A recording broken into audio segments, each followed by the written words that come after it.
As Gustav said, he wanted some previous students to come up, give their experience here in Taiwan, give their experience here at the CLC, sort of give you pointers of what I thought was really cool about school and what you may find handy in school, and also talk a little bit about the scholarship I'm on because it's different from the one that they actually presented here. So a little bit of background about me. I am Canadian, I am from Canada, I'm from Calgary. I'm not sure if there's any other Canadians here. No, no problem. Just a little backstory of why I came here to Taiwan. Back in Calgary, the economy's not pretty good. I got a little bit bored of my job. Me and my husband decided that it'd be nice to come to Taiwan just because he actually has family here, right? He is Taiwanese, so we decided a year ago to pack up, sell all of our stuff, rent out all of our houses, move our dogs here, and so that's us right now. So I've only been here for about 5-6 months, really sort of new to me and all that sort of stuff. But I just wanted to challenge myself and do something new that I wasn't very comfortable with, right? I always stayed in Canada, always lived in the same city, did travel, but obviously you go home at the end of the day. So moving somewhere new was a challenge for me, some personal growth. So all of us have our own reasons for coming to Taiwan. I'm sure some of you have family here, some of you just love Taiwan and you thought it'd be awesome to come here. Now, my experience here in Taiwan has actually been pretty awesome. Obviously, there's that portion of culture shock we're all gonna go through. I know some of you have been here a lot longer than me, but there's that sense of culture shock because things are a little bit different. But at the end of the day, I'm really happy that I'm here getting to meet my extended, in-laws. I'm here eating some delicious food. I'm here experiencing a lot of new things. And for me, everything is new because Taiwan is new to me. Right? In terms of my experience in Wenzao, I have to admit it's been awesome. I can genuinely say it has been awesome. I have talked to a few other universities that have CLC programs around, and a lot of them were, to be honest, a little bit dismissive. They actually never got back to me over phone or email. But Gustav has always been awesome, Abby's always been awesome. All the front staff have been absolutely awesome. They genuinely care for your studies, they generally care about you, and they actually go out their way to make things super fun and cool and make learning Chinese fun. And I have to admit, my teachers have been awesome. Last semester's teachers super awesome. Obviously, they're all trained to teach you how to learn Mandarin, and they have a process in mind that actually genuinely works. Current teachers are really awesome. I like them too. So I have to admit, it's been pretty awesome. And the free resources that they do hand out, I have to admit, have helped me out a lot. The tutor with the local student, I actually have a tutor. I had a tutor last semester. We actually became good friends. She's learning English and she's learning Thai, and I think she's learning Spanish as well.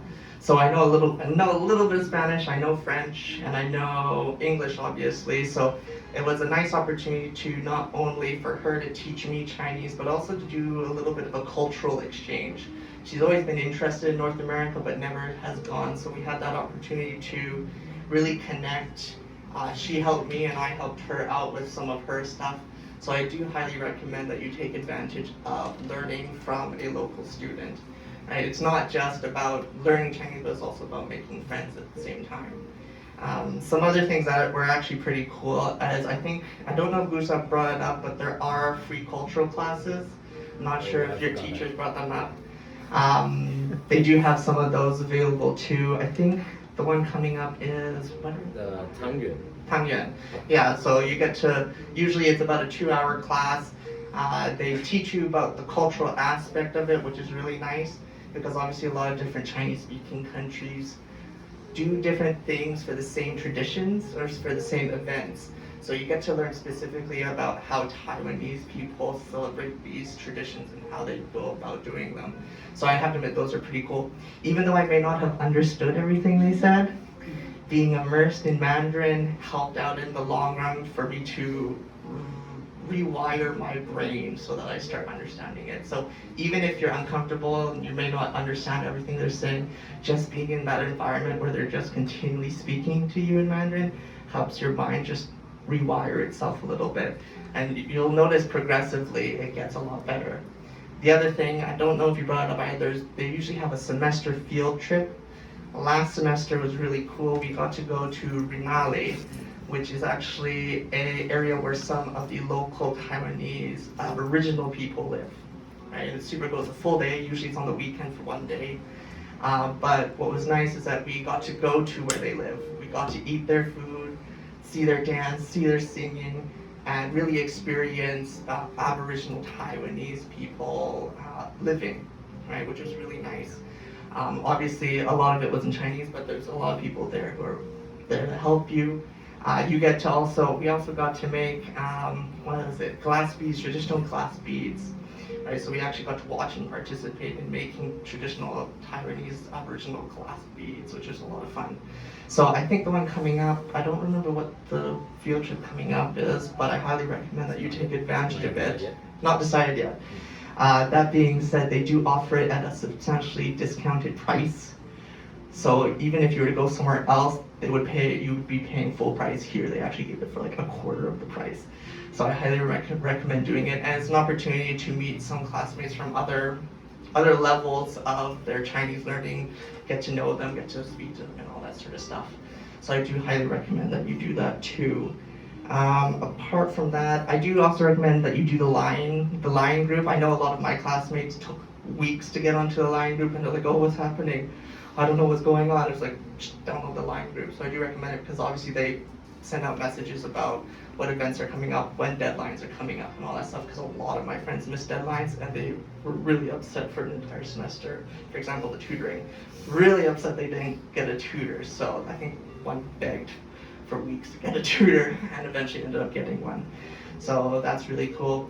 The last thing I wanted to bring up is my scholarship. So obviously Wenzao has their scholarship, but the government of Taiwan actually has 2 scholarships that they offer as well. And I came to Taiwan before I left Canada because I didn't want to pay for it out of pocket really, because it's expensive. They have one called the Huayu Enrichment Scholarship, and that one is geared towards foreigners who want to come to Taiwan to learn Mandarin. Now, if you have a TECO office, a Taipei Economic and Cultural Office in your own country, you have to apply in your own country to get it, right? Doesn't matter, you can always just talk to them from Taiwan, that's not a big deal. There's a little bit of a criteria to get into it, but at the end of the day, if you do get rewarded the scholarships, you get about 25,000 NTD a month. Now, if you put that in perspective, one semester of schooling is about 25,000 NTD. So that means for the rest of that semester, you have 50,000 NTD to play around with, whether it's expenses, rent, or whatnot. You can get rewarded it for 3, 6, 9, or 12 months, which is super cool. And I think I was rewarded 6 months, but I was just told, I asked if I could get an extension, or said like, yeah, I could get an extension because a lot of other people aren't able to come to Taiwan due to restrictions. The other one, scholarship, I actually have 2 people I know who are on that scholarship. It's called the Taipei Scholarship or Taiwan Scholarship. Taiwan Scholarship. Taiwan Scholarship. Yes. That one's actually pretty cool. One of my classmates is on it, and she's from Belize. And with that scholarship, they give you a stipend of about $25,000 a month. But the nice thing is that they will pay not only for you to go to language school for about a year, but they'll also pay for pretty much the majority of your degree if you decide to do a bachelor's degree, a master's degree, a PhD, or even become a doctor. One of my classmates that I knew, he actually became a doctor. He was here for 4 years, didn't have to pay a single cent because of that scholarship. Another one of my classmates, she's going to do psychology, so she's doing a year of Chinese classes and then 4 years for her undergrad, doesn't have to pay a single cent. So there are options available for people who want to come to Taiwan, who don't want to have the burden of all the expenses. You just have to ask, and I'm sure Gustav and Abby can actually help you out about that. But I find knowing that there are options out there for you is actually really helpful. So I know everybody is getting a little bit bored, so I'm gonna stop talking now, but if you guys have any questions or want to know a little bit more, you want to see some pictures from our Renali experience and all that stuff, don't hesitate to talk. I'll be in the hallways every single day. So if you want to just chat, I'm here to chat. Thank you.